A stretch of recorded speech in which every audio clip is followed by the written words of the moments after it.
อืมบ่ยากดอกบ้านข้าวเซียนคือเรียนมานี่แหละบ่เบิ่งเอาพี่น้อยเนาะเปิดคลิปเปิดภาพมาตอนสวยๆว่าซั่นซะเนาะบ่เช้าแล้วนี่ก็8-9โมงแล้วเนาะน้ำท่วมไร่ท่วมคันเนาะพากัน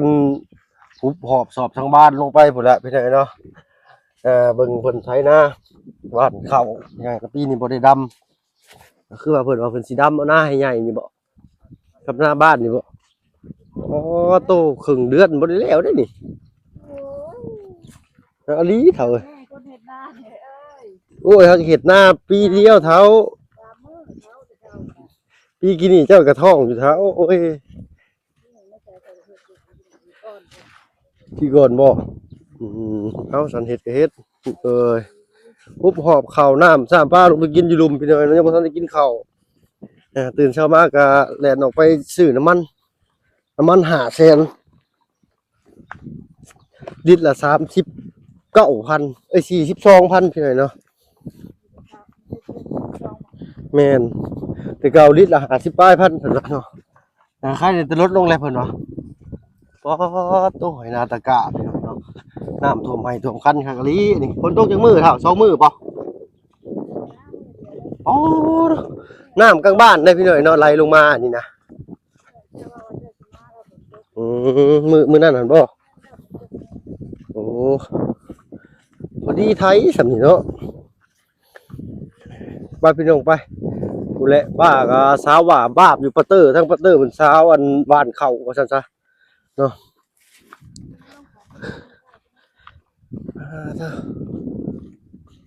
ไปบ่ได้มาเยื่องกบเนาะคือสิผู้เอาเผาอีกแท้นี่โอ้ยจะสิชวนไปเยื่องข่อยบ่แฮ่งบ่ฮู้จักซ้ำแถวนี้ไปทุที่ตัวแดนบ่ได้นะเหมือนบ้านเฮาพี่น้อยเนาะจักไปอยู่สักบ่เพิ่งอยากไปอยู่ห้าวดองๆแล้วเขาเบ้าไปหาการหาหยังนี่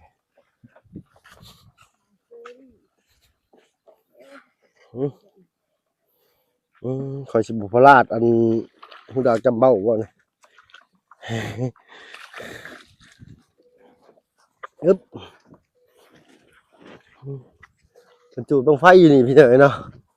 สมกับเพิ่นจูดบั้งไฟถวายพญาแทนครับปีนี้น้ำบั้งไฟสำคัญแม่น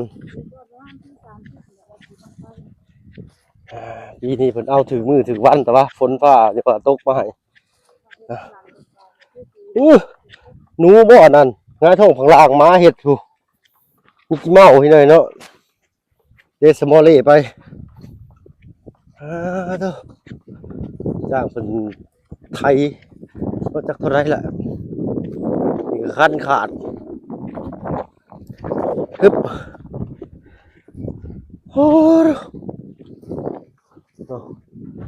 กว้างหูกว้างตายามนี่งามเด้อพี่น้องคันน้ำท่วมเบิดนี่ก็ได้เพิ่นว่านานี่เพิ่นไปเอิ้นนาเริงบ่นาน้ำมันมีน้ำตลอดฝนมานี่น้ำท่วมเด้นี่หาซื้อมองเช่นไว้ใส่ปลายามน้ำท่วมบ่เฒ่าเนาะพอได้ยามปลาลุงเพิ่นเบิ่งพอได้เฮ็ดปลาแดกใส่กระปุกน้อยไว้พี่น้อยเนาะ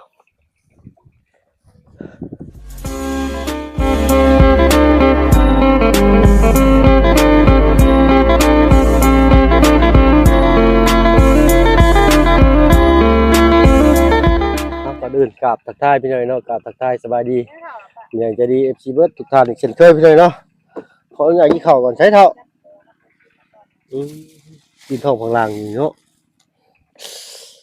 มาไม่ปากกินข้าวแล้วบ่แม่เอาลูกว่ามันก็คือหรือวะเข้าก็มาไว้ข้ามคืนพี่น้อยเนาะมือก็ลอกกินซีนเจ้าของเข้าไปนำมันพิษเสือพิษชี้ได้เถอะ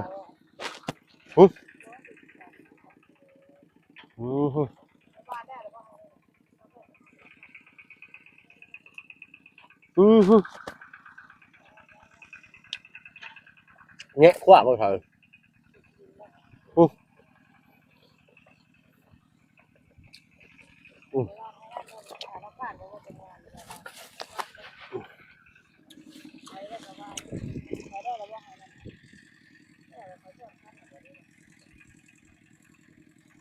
ข้าวเด้อ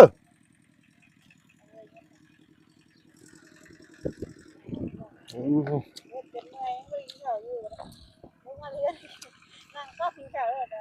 อ้าวเนาะอ่ะอืม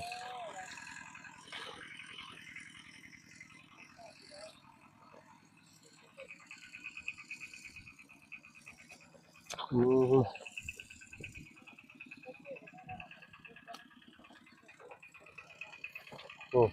ก้อนนี่ก้อนไปทางอืม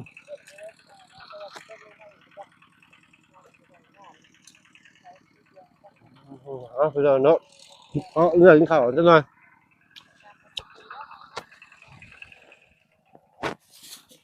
เบิ่งพี่หน่อยเนาะหวานข้าวก่อนครั้งแรกหวานข้าวดึงกระยังไปสิใส่2กระยังผ้าหวานเจ้าสิหวานกล้าหรือเจ้าสิหวานข้าวตัวบ่ก่อนเด้อหวานไปตามขอบมันเลยก่อนเนาะ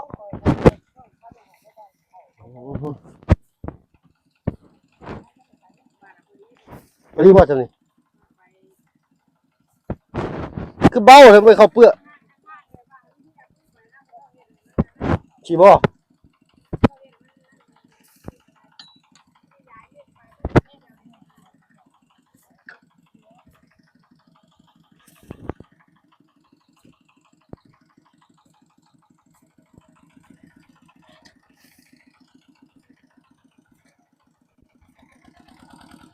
ยายเม็ดว่านี่แหละคักแล้วนี่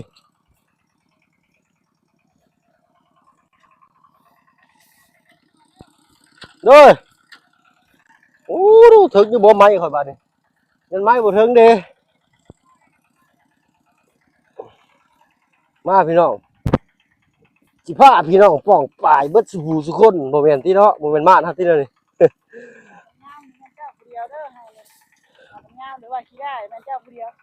โอ้ยจะเบิ่งการบ้านเขาของข่อยก็กินขาดเลยทำเลยฮู้ต้องห่างป้าพุ่นว่าพอได้เห็นเม็ดเขา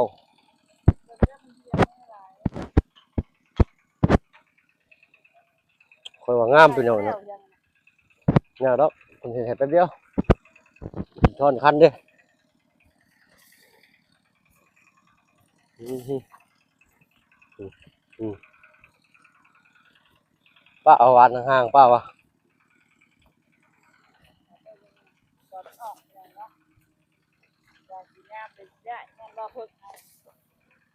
อือฮึอือฮึมันสิบ่ห่างพุ่นบ่นี่ระยะมันห่างพุ่นเด้อือ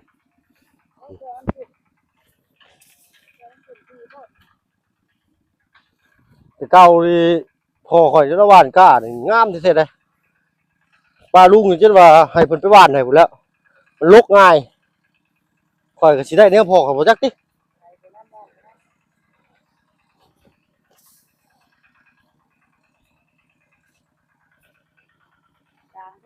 อือฮึอือบ่ยากดอกน่ะมันสิมีแนวยากแล้วก็ย่างเขาหว่านเอาเลยอืออือ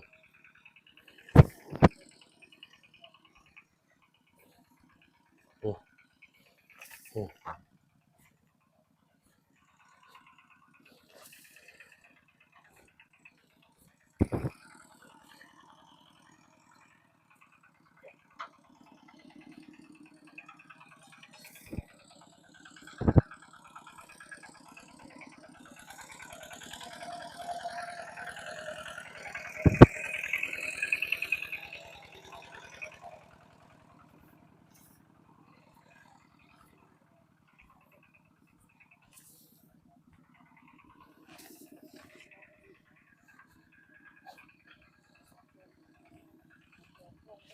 เซียนคือเรียนมานี่แหละหว่านข้าวเซียนคือเรียนมานี่แหละบ่เบิ่งเอา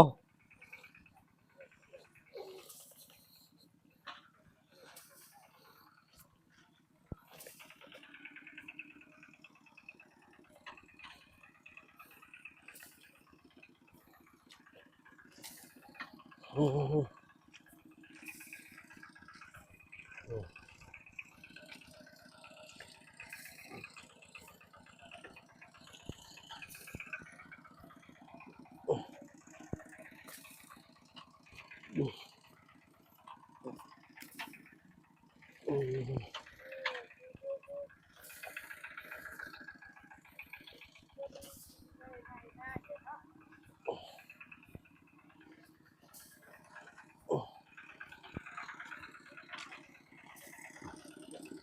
โอ้ย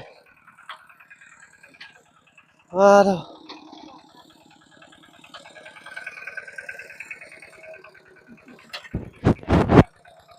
คือเก่าเปล่าลูกสหายชนะสิบุคือป้าว่าให้มันเบิดกระยังหนึ่งบ่มันทั่วอะไรได้ทั่วแล้วเรื่องที่ขอบไหลขอบบ่เลยให้เพิ่นจ้อนคันก่อนทางกลางบ้านนี่ได้กินนี่เสียหยังบ้านเขาน่ะโง่โอ้ยหับประกันไปเลยเพราะว่างามหรือว่าสิได้แล้วแม่นบ่เพิ่นบ่ให้สิยังหน่อยสิยังหลายให้จ้ะผูกเบิดห่างพวกเบิดประมาณโลครึ่งการซ่อมแล้วมาบาดอีกหน่อยนึง รับอีกบ่ก็ถ้าเพิ่นจ้อนคันก่อนบ่ซั่น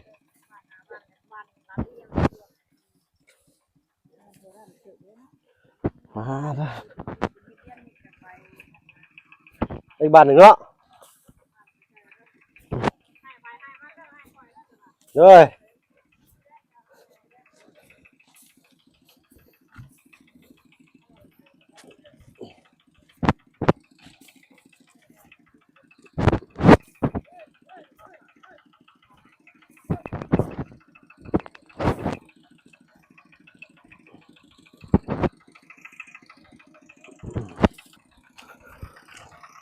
เอาครั้งแรกคือกันที่ว่าได้บ้านเขาเนาะเออเออเออเออ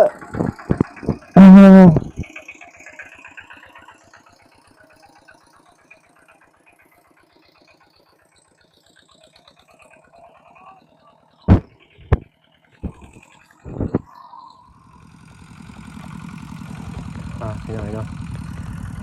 ให้ใหญ่กว่าเนี่ยว้าวผมมีกบผมมีเขียดปลุดออกมาบ่พอได้แกงมื้อเช้านี่เนาะมื้อแรกนี่ เอารถไทยก็เป็นอุปสรรคอีกอย่างหนึ่งพี่น้อยเนาะไปยากมายากไทยหลายกะดับเนาะจะเป็นย้อนสาเหตุหยังพี่น้อยเนาะถ้าว่าซีปลาดุกซีในหูกับคอมเมนต์มาบอกเนี่ยพี่น้อยเนาะไทยไปเรื่อยๆแหละดับป้าสักพักเลยได้คือเก่าสิว่าจักฮ้อนกับบ่แม่นพี่น้อยเนาะเพราะเป็นจักกระสวนนี่มันต้องทนเนาะน่าสิเป็นที่หัวซีดหรือบ่เนาะเอาแต่ว่าปลาดุกซีได้หั่นดิค่ะรับอีกแล้วพี่น้อยเนาะเอาลงให้มันวิดขาค้ำมันไหม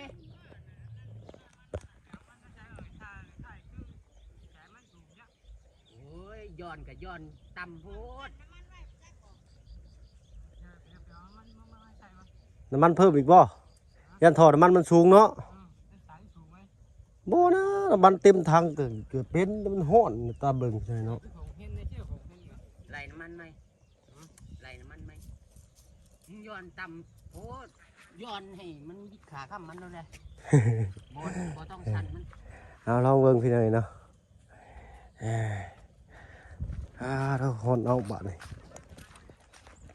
ใส่เสื้อดำซับวานแล้วเลยซองให้นี่ป้าวานให้นี่ทางมาเพิ่งวานรุ่นเบิ่งพี่หน่อยเนาะไผสิหัวโปก ไผสิหัวโปกไผสิหัวโปกไผสิหัวหน้าบาดนี่เอ้ากระปูกระเชียตัวหนึ่งนี่หลักออกบ่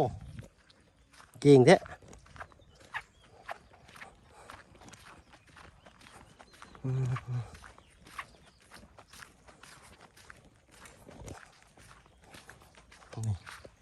ท่านี่ก็กันหาไม้ทุกคนมาแล้วน่าจะเป็นสอนมันสูงบ่สอนมันมาสูงกับ หัวสีตันอ่ะโอ้เจ้าหอนเอาไปเลยเนาะฝนตกลิ้นน่ะก็ยังไข่อยู่บัดนี้ฝนตกลิ้นน่ะบ่กล้าไทยแล้วพี่น้องฟ้าห้องฟ้าแตกบ้านเฮาบ่มีสายรอฟ้าเนาะฝนตกฟ้าแตกแล้วนึงก็พากันปิดเครื่องโทรศัพท์แล่นเข้าไปอยู่ในเฮือนผู้ใดก็คืออยู่ฝั่งไทยเพิ่นสายรอฟ้ามีทุกจุดเนาะบ้านเฮือนสถานีอันนี้เปิดโล่งเลยมีอยู่จุดเดียวคือผู้แล้วสถานีเนาะรับสัญญาณอากาศโทรศัพท์ว่าซั่นซะแท้นี่บ่ค่อยมีพอตัวหายใหญ่ช่ำบาดเลยเราไทยสิได้หวานเลยเป็นยังไงโนย่างหวานน้ำข้นเราอะไรกับปะเบ่งน้ำบ่โอ้โธ่เนาะดูนี่ก็สิเรื่องๆสิพี่น้อยเนาะไก่บ่หวานเข้าก็นี่ต้องเบิ่งไก่เบิ่งกาเบิ่งนกเบิ่งจังนี่แหละต่อฮอนเอาพี่น้อยเนาะเอารุ่นเบิ่งมืออื่นกับมือแรงขึ้นเสียโปนเนี่ยเนาะน่าจะเป็นมืออื่นเนี่ยอื่นเช้าถ้าขึ้นพร้อมเบาบุญกับตะลุงจันเพิ่นวันที่26บ่มันเนาะ26 27เพิ่นสิพากันขึ้นถ้าขึ้นพร้อมเพิ่นก็ได้เพราะว่าหน้าฝนเราจักขึ้นไปก็ลำบากพี่น้อยเนาะเปียกฟ้าเปียกฝนถนนลื่นว่าซั่นซะหลายปัจจัยเนาะฝนตกแห้งก็ใส่เสื้อกันฝนขี่ไปก็น้ำเข้าหัวถอกหัวเทียนยังก็ดับกลางทางรถชิบดอกกระไรโอ้ยอันตรายพี่น้องสกีกันไปถ้าเกิดเอาใส่ท้ายรถแล้วขึ้นไปขี่อยู่เจนาเวียกเนี่ยได้เนี่ยนะพี่น้องนะปลอดภัยเนี่ยนะถ้าเกิดขี่ไปแต่พี่โอ้ยอันตรายหลายพี่น้องรถชิบล้อลายขึ้นไปทางชายแดนเอารุ่นเบิ้งพี่น้องนะที่ได้จักไห้มานี่อยากไกลมาแล้วไห้ใหญ่ก็ไห้นั่นก็ยังดีได้นี่เนาะเราจะได้ชี้ให้โยมือนี่เบิดมือพี่น้องเนาะแต่ว่า